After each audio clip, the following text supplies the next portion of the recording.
I think this fight is 50-50, but if I was a betting man, I would have to go with Tony Ferguson. In my opinion, Justin Gaethje can catch him with the right hook in the first 2 rounds, and it could be night-night. But I don't want to be disrespectful here, but I feel like Gaethje's last couple of fights, he's kind of been a little bit overrated.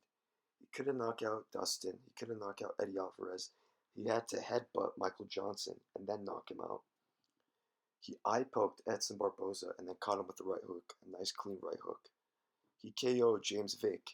Everybody KOs James Vick. And Beneil Dariush KO'd James Vick first, but that's whatever. And then Cowboy Cerrone, uh, we saw what Tony did to Cowboy Cerrone. And then Justin Gaethje came up and picked up the scraps from there.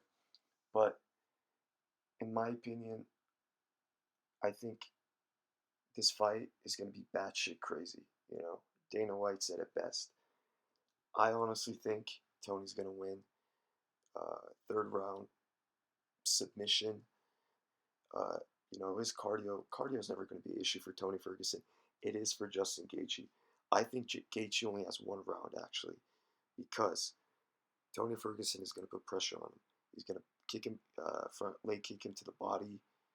You name it. But I think Gaethje can catch him in the first 2 rounds. That's Tony. Tony's getting dropped in almost every fight except his last fight. Um, if I was to bet money on this, first of all, I wouldn't put it in your parlays, right? Avoid this fight when it comes to putting it in your parlays. Let's say if you were to bet $100 on this fight, I would have to go with Tony Ferguson.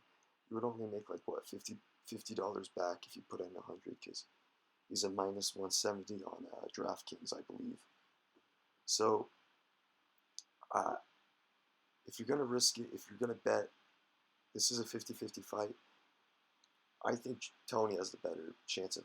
I think it's actually Tony 55, Justin Gaethje 45, just because Tony has been preparing to fight Khabib since fucking November, right?